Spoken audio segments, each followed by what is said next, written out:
మందు ఇస్తున్నారంట. ఏంటో నాకు అర్థం కాల. సేమ్ డిస్టిలరీ నుంచే వచ్చేటటువంటి మందు కింద మరి మద్యం ఆరోగ్యానికి హానికరం అని రాస్తారు. మరి ఈ నాణ్యమైన మందు మీద ఇది నాణ్యమైన మందు ఆరోగ్యానికి హానికరం కాదు అని రాస్తున్నారేమో నాకు తెలియదు, నేను చూడలా. ఆరోగ్యానికి హానికరం లేని మందు ఇస్తున్నామని చెప్పి ఇవాళ దుష్ప్రచారం చేసేటటువంటి కార్యక్రమానికి ఇవాళ తెలుగుదేశం పార్టీ తెగబడిందని మనం చేస్తున్నా. ఇవాళ నేను అడుగుతా ఉన్నా, మొత్తం రద్దు చేశాం మేము. సక్రమంగా నడిపినటువంటి వ్యాపారం దాని మీద ఇవాళ లిక్కర్ స్కాములను పెట్టి అందరినీ అరెస్ట్ చేయాలని ఒక దుర్బుద్ధితో మీరు ప్రవర్తన చేస్తూ ఉన్నారు. మొత్తం సిండికేట్లు మొత్తాన్ని రద్దు చేశాం. ప్రభుత్వం వైపు నుంచే మొత్తం నడిపేటటువంటి కార్యక్రమం చేసినటువంటి విధానం మీరు చూశారో లేదో. చంద్రబాబు నాయుడు గారు ఈ దుకాణాల పాలసీని ముందు పెట్టేటప్పుడు ఏం చేశారంటే 9.5 నుంచి 10% మాత్రమే బ్రాందీ షాపులకి కమిషన్ అని చెప్పాడు. దాని మీద పాడుకున్నారు. పాడుకున్న తర్వాత దాన్ని ఒకసారిగా 14.5 నుంచి 15%కి పెంచాడు. ముందు ఎందుకు చెప్పలేదు? తర్వాత ఎందుకు పెంచావు? బేరమేగా. దీనిలో ఏమైనా రాసి ఉందా? అర్థం కాదా?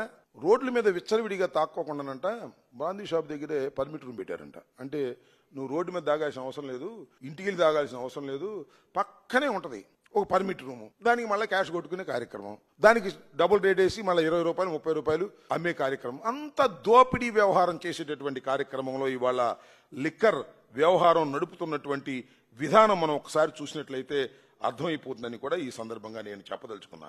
దానిలోనే 2023లోనే పూర్తి ఆధారాలతో నిగ్గు తేల్చారు. ఎవరు? సిఐడి వారు నిగ్గు తేల్చి ఈయన మీద అప్పుడున్నటువంటి ఎక్సైజ్ మినిస్టర్ మీద కేసును కూడా రిజిస్టర్ చేశారు. ఆ సెక్షన్లు ఏంటంటే ఐపీసీ 166, 167, 409, 120B రెడ్ విత్ 34, అవినీతి నిరోధక చట్టం ప్రకారం సెక్షన్ 13(1) డి రెడ్ విత్ 13(2). ఈ కేసులు ఈ స్కామ్ మీద రిజిస్టర్ చేశారు. 2014-19లో మీరు ఇచ్చినటువంటి పర్మిట్ రూముల గురించి కానీ, మీరు ఇచ్చినటువంటి బార్లు కానీ, మీరు ఇచ్చినటువంటి వ్యవహారం మీద కూడా కేసు రిజిస్టర్ చేశారు. మీకు తెలుసో తెలీదు, ఆయన బెయిల్ మీద ఉన్నాడు. ఇప్పుడు ఆయన రవీంద్ర ఇద్దరు కూడా ఇదే కేసులో బెయిల్ మీద ఉన్నటువంటి సందర్భం కూడా ఈ సందర్భంగా నేను గుర్తు చేస్తున్నా. వైఎస్ఆర్సీపీ ఒక ట్రాన్స్పరెంట్ విధానంతో మద్యం పాలసీని తీసుకొచ్చి ఈ రాష్ట్రంలో ఉన్న బెల్ట్ షాపులు మొత్తాన్ని రద్దు చేసి స్ట్రిక్ట్ గా చేస్తే దాని మీద మద్యం కేసు, లిక్కర్ కేసు అని పెట్టి అందరినీ అరెస్ట్ చేయాలని, అరెస్ట్ చేస్తామని బెదిరించే కార్యక్రమాలు చేస్తున్నారు. వీటన్నిటిని ఎదుర్కోవడానికి వైఎస్ఆర్ కాంగ్రెస్ పార్టీ సిద్ధంగా ఉందని కూడా ఈ సందర్భంగా నేను మనవి చేస్తున్నాను.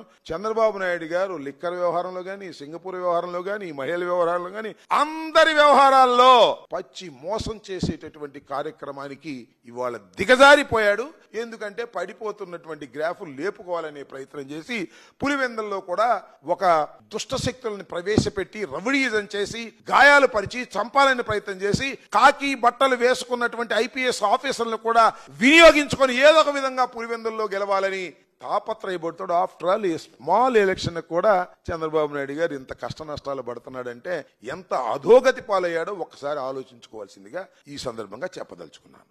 వెంకటేశ్వర నాయుడు అనే ఆయన్ని చిత్తం ఏంటంటే ఆయన జగన్మోహన్ రెడ్డి గారితో దిగిన ఫోటో పెట్టారు ఈనాడులో, అంతేగా ఆంధ్రజ్యోతిలో. ఆయన చెవిరెడ్డికి బాగా సన్నిహితుడు అని పెట్టారు. ఆయన డబ్బులు లెక్కేస్తుంది పెట్టారు. అది మొన్న ఎలక్షన్ లో పంచిన డబ్బులని. దానిలో 2000 రూపాయలు కట్టలు ఉన్నాయి. చిత్రం 2000 రూపాయల నోట్లు. అర్థం కాల. ఎమ్మటే కట్ చేస్తే కడమ పేపర్లో వచ్చింది, సాక్షి పేపర్లోకి వచ్చింది.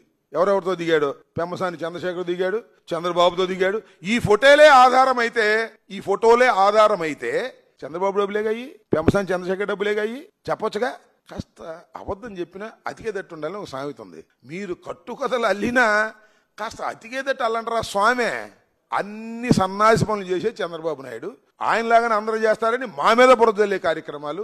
ఏదో ఒక విధంగా చెవిరెడ్డిని, ఇంకా ఇతర నాయకుల్ని, ఇతర ఐపీఎస్ ఆఫీసర్ని ఈ కేసులో ఇరికించి వేధించాలనే ప్రయత్నం చేస్తున్నటువంటి సిట్ సంగతి కూడా చెప్తున్నా. సిట్టు మీరు సక్రమంగా విచారణ చేయకపోతే డెఫినెట్ గా మీరు జైల్లో సిట్టింగ్ చేయాల్సి వస్తుంది. గుర్తుపెట్టుకోండి. సిట్ అధికారులందరికీ చెప్తున్నా, మీరు చంద్రబాబు ఏం చెప్తే అది చేస్తున్నారు.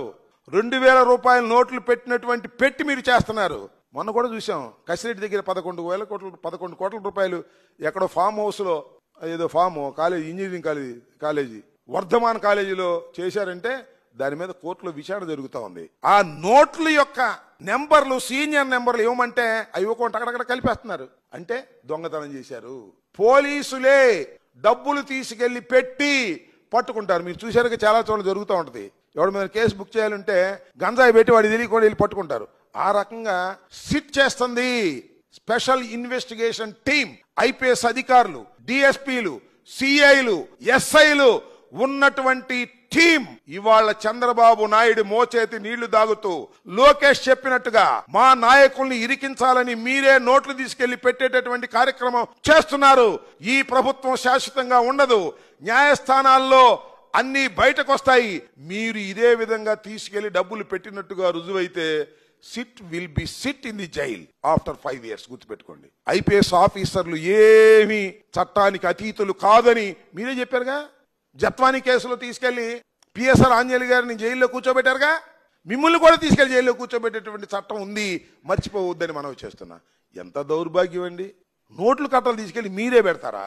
సిట్టు పెట్టి మా వాళ్ళని అరెస్ట్ చేసి వాళ్ళు ఆధారాలు ఇవన్నీ చూపించేటటువంటి కార్యక్రమం బెయిల్ ఇచ్చే సమయానికి తీసుకెళ్లి పెడుతున్నారు. గుర్తుపెట్టుకోమని మనం చేస్తున్నా.